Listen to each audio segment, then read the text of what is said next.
Good morning friends. आज की इस वीडियो में हम लोग क्लास 10 के एक्सरसाइज 3.3 का जो क्वेश्चन नंबर 1 है, इसी का तीसरा नंबर क्वेश्चन सॉल्व करने वाले हैं। इसके और जो दो क्वेश्चन है उसे हमने ऑलरेडी सॉल्व कर रखा है। यहाँ पे इस क्वेश्चन में हमसे ये कहा जा रहा है कि हमें इन दोनों समीकरण को प्रतिस्थापन विधि की मदद से हल करना है। अब प्रतिस्थापन विधि क्या होता है, कैसे इसकी सहायता से हम किसी भी प्रकार के दो समीकरण को आसानी से हल कर सकते हैं, इसके लिए मैंने एक सेपरेट वीडियो बना रखा है, आप चाहें तो उसे देख सकते हैं। तो यहाँ पे आइए इस क्वेश्चन को हम लोग प्रतिस्थापन विधि की मदद से हल करते हैं। इसके लिए ये जो हमारा पहला समीकरण है, इसके सामने हम लिख लेते हैं समीकरण फर्स्ट और इसके सामने लिख लेते हैं समीकरण सेकंड। अब प्रतिस्थापन विधि से अगर हमें इसे हल करना है तो हमें इन दोनों समीकरण में से किसी एक समीकरण का मदद लेना पड़ेगा। तो आइए हम समीकरण फर्स्ट का मदद लेते हैं।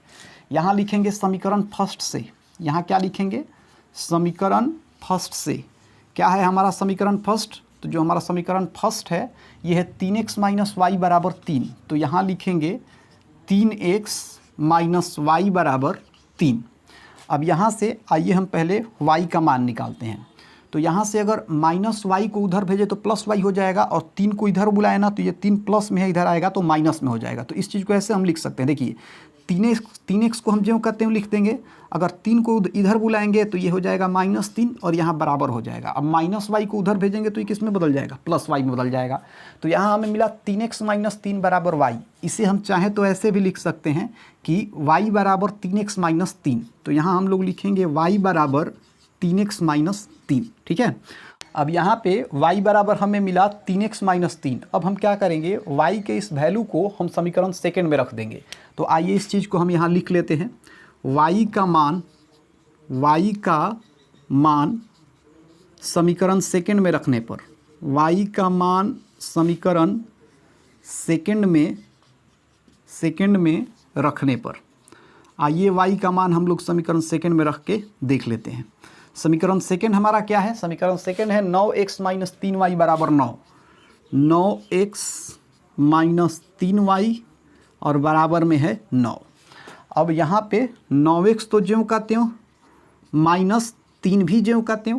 अब y के जगह पे क्या रखेंगे, y के जगह पे हम 3x माइनस 3 रखेंगे। तो y गुना में है तो ब्रैकेट का मतलब गुना ही होता है। y के जगह पे हम क्या रखेंगे, y के जगह पे 3x माइनस 3 रखेंगे। तो यहाँ हमने लिख दिया 3x माइनस 3, इसके बाद बराबर है तो यहाँ बराबर, और बराबर के बाद 9 है तो यहाँ हमने 9 लिख दिया।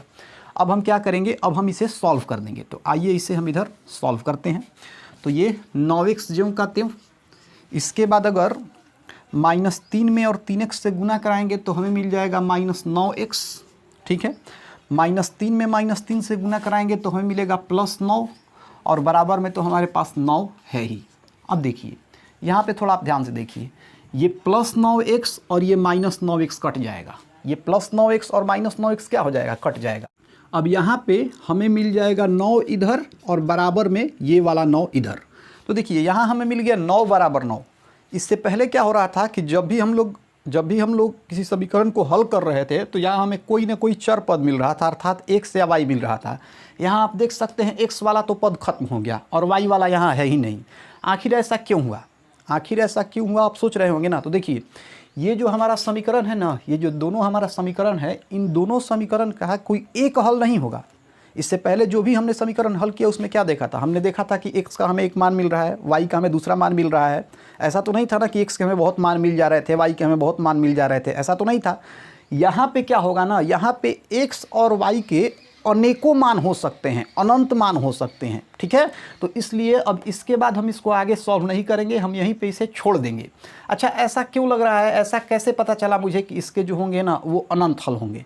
तो आप भी इसका पता कर सकते हैं। देखिए आप क्या कीजिए, समीकरण की मदद से, ये जो हमारे पास समीकरण है ना, इनकी मदद से आप a1 a2 b1 b2 और c1 c2 निकालिए। तो आइए इस समीकरण को यहाँ लिख लेते हैं। देखिए पहला समीकरण है 3x माइनस वाई बराबर 3 है ना, तो इस 3 को इधर भेजेंगे तो ये -3 हो जाएगा और यहाँ हो जाएगा बराबर 0। ऐसा क्यों किया गया, बराबर के बाद 0 क्यों लिखा गया, क्योंकि हमें a1 b1 और c1 चाहिए। अब सेकंड समीकरण है 9x माइनस 3y बराबर 9। तो इसको हम ऐसे लिख सकते हैं 9x ज्यों का त्यों माइनस 3y ज्यों का त्यों, और 9 को इधर भेजेंगे ना तो ये -9 हो जाएगा और यहाँ हो जाएगा 0। अब देखिए यहाँ से आप a1 बटा a2 निकालिए, a1 बटा a2 निकालिए। a1 क्या है 3, a2 है 9, तो a1 बटा a2 लिख सकते हैं 3 बटा 9। कटाएंगे ना तो हमें मिल जाएगा 1 बटा 3। अब आप यहाँ से b1 बटा b2 निकालिए। तो b1 बटा b2 अगर हम देखें तो हमारे पास है y के पहले कुछ नहीं है तो 1 है, -1 बटा -3। -1/-3, माइनस से माइनस खत्म, हमें मिल गया 1/3। अब हम यहाँ C1/C2 निकाल लेते हैं।